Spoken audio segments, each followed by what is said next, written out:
Hello. My question is, if you was the writer, the scenarist of Gossip Girl at the time, would you choose Dan Humphrey as Gossip Girl? Or, if not, who should be Gossip Girl, according to you? Yeah, it's an interesting one, right? I'll tell you what happened though. They kept everything so secret. So even from us, you got to imagine it's the last day or whatever, and this is the big moment where it's all going to be revealed. And, you know, we are given the scene where we're all sitting around right before we shoot it. We had no idea. So it was all top secret, you know, because there'd been a couple of things that were leaked and people knew, and they didn't want to spoil it for anyone. They wanted it to be, you know, that moment that was very, very private and special. But yeah, so we found out right there. And then when Penn was delivering this line, he was just laughing so much. We all worked. It was very emotional. It was the end of the show for us. You know, we'd all been in this wild experience together, and now it was coming to an end. It was very emotional. And, you know, I think at that point we were just like, okay, it's you. You know, that's fine, cool. You know, it just had to happen, and it made a lot of sense. You know, he was the outsider, the writer, you know, kind of infiltrating. Never felt like he was really part of the group, and that was him. So of course it made sense.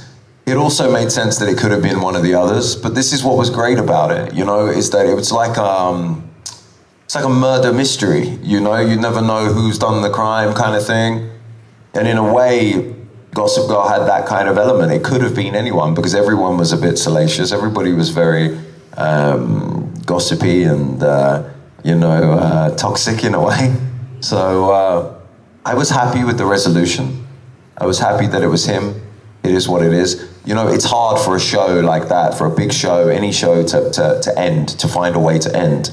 We've seen it with many shows where the final episode is like a bit of an anticlimax or a bit disappointing.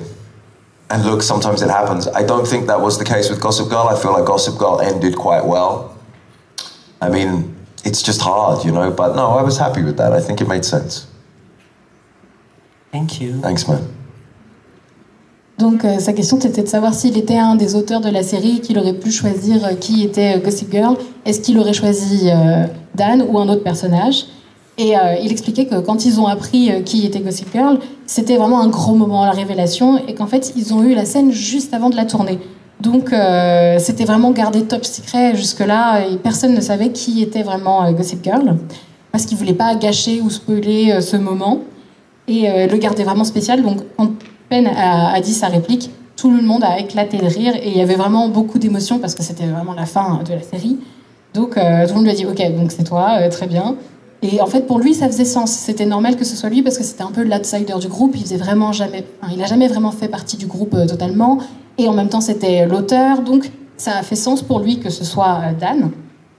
Mais en même temps, ça aurait pu être n'importe qui du groupe, parce que c'est le but de ces histoires-là, des murder mysteries, c'est que ça peut être n'importe qui, que tout le monde aurait très bien pu être toxique ou être un peu comme ça, à lancer des rumeurs. Donc, c'est aussi le jeu. Tout le monde aurait pu être Gossip Girl. Et il expliquait aussi que c'est difficile pour une série comme ça, si grosse comme Gossip Girl, de finir. Donc il peut toujours y avoir des personnes qui sont déçues de la fin après tant d'années et tant d'histoires.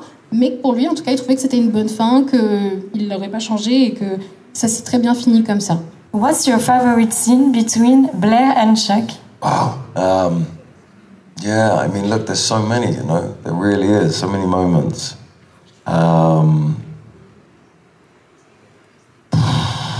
I don't know, you know, there's just so many moments, but, you know, the whole kind of like saying I love you thing, it was so built up, so it would probably be that moment, you know, or one moment, the first time that he probably meant it.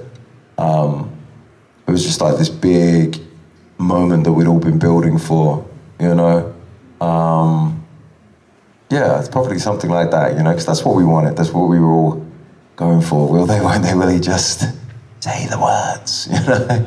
But mean them as well. There's two different things, right? Saying them and meaning them are two different things. But yeah, probably something like that. Donc il expliquait que c'était pas facile parce qu'il y a vraiment beaucoup de moments, beaucoup de scènes, et que c'était certainement le moment où il a dit pour la première fois je t'aime. Sorry, can I jump in? I was just thinking about Paris as well, at the train station, you know? Yeah, that one just came back to me. That was pretty iconic. But not just because of the scene, but because we were in Paris. And Paris had been such a big part of the show.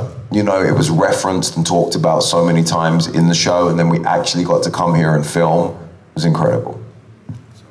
It's okay, it's okay.